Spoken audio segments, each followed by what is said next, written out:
అందరికీ నమస్కారం. ప్రతి మనిషి జీవితం ఒక ప్రయాణం లాంటిది. కానీ అన్ని ప్రయాణాలు రహదారి మీదే కాదు. కొన్ని మన హృదయంలో మనల్ని మనం వెతుక్కోవడానికి కూడా ఉంటూ ఉంటాయి. అలాంటి ప్రయాణానికి చెందిన పుస్తకమే మను సాతేజ రెడ్డి గారు రాసిన 'ప్రయాణికుడు'. ఇది దారి తప్పిన కథ కాదు. ఇది దారి వెతికే కథ. మన లోతుల్లో తీసుకెళ్ళే ఒక అంతర్ముఖ యాత్ర. ఇల్లు అందంగా ఉండాలంటే కావాల్సినవి మనశ్శాంతి, ఇంకా ఆనందం.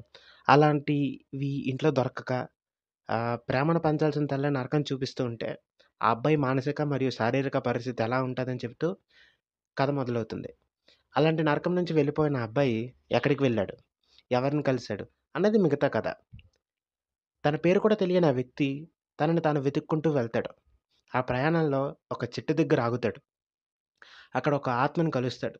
ఆ ఆత్మ పేరే తియా. అసలు తియా ఎవరు? అసలు తియా ఆత్మగా ఎలా మారింది? అసలు తియా ఆ వ్యక్తికి ఎందుకు కనిపిస్తుంది? ఇలా చాలా అంటే చాలా ప్రశ్నలు మనకి స్టార్ట్ అవుతే దాని తర్వాత కథ ముందుకు వెళ్తూ ఉంటది. వాటన్నిటికి సమయాన్ని బట్టి కథకు తగ్గట్టుగా మనకు సమాధానాలు మాత్రం దొరుకుతాయి. నా పాయింట్‌లో ఈ పుస్తకాన్ని 2 భాగాలుగా విడగొట్టొచ్చు. ఒకటి ప్రయాణికుడి కథ. 2 తియా యొక్క గతం. తియా యొక్క గతాన్ని ఆ ప్రయాణికుడు ఎలా తెలుసుకున్నాడు? తెలుసుకున్న తర్వాత నుంచి కథ యొక్క రూపనేది చాలా మారిపోతుంది. అసలా నన్నొదిలేస్తే మొత్తం తియా గతాన్ని నేనిక్కడే చెప్పేస్తాను. కానీ అది మీరుగా చదివితే చాలా బావుంటది. ఈ పుస్తకంలో చాలా విషయాలున్నాయి కథ కాకుండా. రచయిత కథను ఉపయోగించి చాలా వేదాంతాన్ని ఇండైరెక్ట్‌గా మనకు కన్వే జేస్తారు. కొన్ని కొన్ని సార్లు డైరెక్ట్‌గా కూడా కన్వే జేస్తారు. కర్మ సిద్ధాంతం అవనియండి, లేకపోతే మనిషికి ఆశ పెరిగిపోతే ఏ విధంగా పతనం చెందుతాడు.